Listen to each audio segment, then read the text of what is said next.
ಗುರುಜಿ, ಇನ್ನು ಮುಂದಿನ ರಾಶಿ ಸಿಂಹ ರಾಶಿ. ಈ ರಾಶಿಯವರಿಗೆ ಈ ಯುಗಾದಿಯ ಹೊಸ ಸಂವತ್ಸರ ಯಾವ ರೀತಿ ಫಲಾನುಫಲಗಳನ್ನ ತಂದ್ಕೊಡುತ್ತೆ?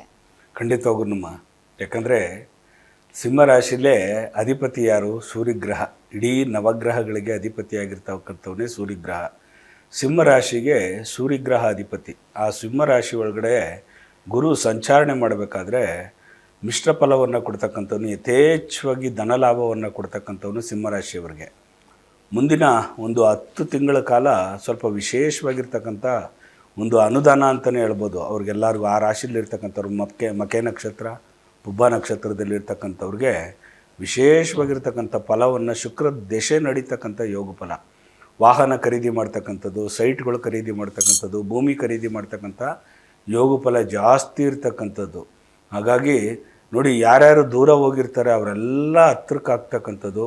ಇದೇನಪ್ಪ ಆಶ್ಚರ್ಯ, ಇವರೆಲ್ಲ ದೂರ ಹೊರಟೋಗಿದ್ದವರೆಲ್ಲ, ನಾವು ಶತ್ರುತ್ವ ಇದ್ದವರೆಲ್ಲರೂ ಮತ್ತೆ ಮಿತ್ರತ್ವಕ್ಕೆ ಬಂದ್ಬಿಟ್ರಲ್ಲಪ್ಪ ಇವರೆಲ್ಲ ಅಂತ ಅನ್ನಿಸ್ತಕ್ಕಂಥದ್ದು. ಅಕ್ಕಪಕ್ಕದಲ್ಲಿರ್ತಕ್ಕಂಥವ್ರು ವೈರತ್ವ ಕಾಡ್ತಾ ಇರ್ತಕ್ಕಂಥವ್ರು ಮಿತ್ರತ್ವವನ್ನು ಬಯಸ್ತಕ್ಕಂಥದ್ದು ಜಾಸ್ತಿ. ಆಮೇಲೆ ಪುಣ್ಯ ಕ್ಷೇತ್ರಗಳಿಗೆ ಯಾತ್ರೆಗಳನ್ನು ಮಾಡ್ತಕ್ಕಂಥದ್ದು ಯೋಗ ಫಲ ಜಾಸ್ತಿ.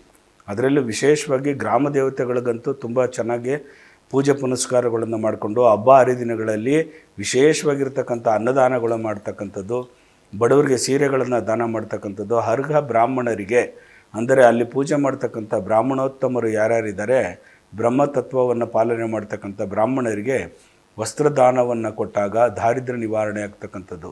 ದವಸ ಧಾನ್ಯಗಳು ನೀವೇನು ಬೆಳೆದಿರ್ತೀರಿ ಅದರಲ್ಲಿ ಕಾಳು ಕಡ್ಡಿಗಳು ಒಂದು ಜಾಸ್ತಿ ಒಂದು 10 kg ಕೊಟ್ಟಿಲ್ಲ ಅಂದರೂ 1 kg 1/4 kgಯನ್ನು ದಾನವಾಗಿ ಕೊಡ್ತಕ್ಕಂಥದ್ದು ತುಂಬ ಒಳ್ಳೆಯದು. ಅಕ್ಕಿ ದಾನ ಕೊಡಿ, ತೊಗರಿಬೇಳೆ ದಾನ ಕೊಡಿ, ಹೆಸರು ಬೇಳೆ ದಾನವನ್ನು ಕೊಡಿ. ಈ ನವಧಾನ್ಯಗಳಲ್ಲಿ ಯಾವುದಾದ್ರೂ ಒಂದು ಧಾನ್ಯಗಳನ್ನು ಅರ್ಹ ಬ್ರಾಹ್ಮಣರಿಗೆ ಇಲ್ಲ ಬಡವರಿಗೆ ದಾನವನ್ನು ಕೊಟ್ಟಾಗ ನಿಮಗೆ ಅದು ಕಾಯುತ್ತೆ.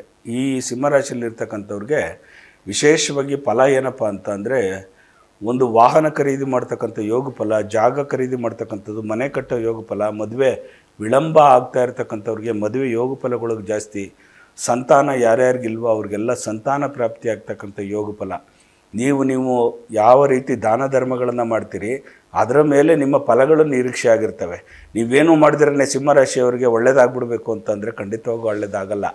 ನಿಮ್ಮ ಕಾರ್ಯಗಳು ಪ್ರತಿನಿತ್ಯ ನಡೀತಕ್ಕಂಥ ದಿನನಿತ್ಯದ ಕರ್ಮಗಳು ಏನಿದೆ, ಇವತ್ತು ಬೆಳಗ್ಗೆ ನಮಗೆ ಎಬ್ಬರಿಸಿದ್ಯಾ ಭಗವಂತ, ಒಂದು 4 ಜನಕ್ಕೆ ನಾವು ಒಳ್ಳೆಯದನ್ನು ಮಾಡಬೇಕು, ನಮ್ಮ ಕೈಲಾದ ಮಟ್ಟಿಗೆ ನಾವು ಒಂದು ಬಡವರಿಗೆ ಸಹಾಯವನ್ನು ಮಾಡ್ತಕ್ಕಂಥದ್ದು, ವೃದ್ಧರಿಗೆ ಅವರಿಗೆ ಏನಾದರೂ ಒಂದು ದವಸ ಧಾನ್ಯಗಳನ್ನು ಕೊಡ್ತಕ್ಕಂಥದ್ದು, ಊಟಕ್ಕೆ ಹಾಕ್ತಕ್ಕಂಥದ್ದು ಮಾಡಿದಾಗ ಈ ಸಿಂಹ ರಾಶಿಯಲ್ಲಿರ್ತಕ್ಕಂಥವ್ರು 3 ನಕ್ಷತ್ರದಲ್ಲಿರ್ತಕ್ಕಂಥವ್ರಿಗೆ ತುಂಬ ಒಳಿತಾಗ್ತಕ್ಕಂಥದ್ದು. ನೀವು ದಾನ ಧರ್ಮಗಳು ಯಥೇಚ್ಛವಾಗಿ ಪೂಜೆ ಪುನಸ್ಕಾರಗಳಲ್ಲಿ ಧರ್ಮ ಕಾರ್ಯಗಳಲ್ಲಿ ಮಗ್ನರಾಗಿದ್ದಾಗ ಖಂಡಿತವಾಗೂ ನಿಮಗೆ ಆ ಫಲವನ್ನು ಸಿಗ್ತಕ್ಕಂಥದ್ದು. ಇನ್ನು ನವಂಬರು, ಡಿಸೆಂಬರು, ಜನವರಿ, ಫೆಬ್ರವರಿ ಈ ಹೊಸ ವರ್ಷ, ಮುಂದಿನ ವರ್ಷದ ಸಂವತ್ಸರ ಬರೋ ಗಂಟನೂ ಕೂಡ ಆ 4 ತಿಂಗಳ ಕಾಲ ಸ್ವಲ್ಪ ಹುಷಾರಾಗಿರಬೇಕು. ಯಾಕಂದರೆ ಸಿಂಹರಾಶಿ ಒಳಗಡೆ ಶನಿ ಪ್ರವೇಶ ಆದಾಗ ಗುರು ನೀಚ ಸ್ಥಾನದಲ್ಲಿ ಬರ್ತಾನೆ. ಆ 4 ತಿಂಗಳ ಕಾಲ ಶನಿ ಉಚ್ಚ ಸ್ಥಾನಕ್ಕೆ ಹೋದಾಗ ಅಪಘಾತಗಳು ಸಂಭವಿಸ್ತಾ ಆಗ್ತಕ್ಕಂಥದ್ದು, ಏನೇನು ಜಮೀನುಗಳಲ್ಲಿ ವ್ಯಾಜ್ಯಗಳು ನಡೀತಕ್ಕಂಥದ್ದು, ನೀವು ಸಂಪಾದನೆ ಮಾಡಿರ್ತಕ್ಕಂಥ ಹಣ ವ್ಯಯ ಆಗ್ತಕ್ಕಂಥದ್ದು, ದುಂದು ವೆಚ್ಚ ಆಗ್ತಕ್ಕಂಥದ್ದು ಜಾಸ್ತಿ, ಶತ್ರುಗಳ ಬಾಧೆಗಳು ಜಾಸ್ತಿ ಆಗ್ತಕ್ಕಂಥದ್ದು, ನೆಂಟರುಗಳೆಲ್ಲ ನಿಷ್ಠೂರ ಆಗ್ತಕ್ಕಂಥದ್ದು, ಬಂಧು ಬಳಗದವರು ನಿಮಗೆ ಕೋಪ ಮಾಡ್ಕೊಳ್ತಕ್ಕಂಥದ್ದು, ಇವನು ಸರಿಗಿಲ್ಲ ಅಂತಕ್ಕಂಥ ನಿಂದನೆ ಮಾತುಗಳನ್ನು ಆಡ್ತಕ್ಕಂಥದ್ದು ಜಾಸ್ತಿ.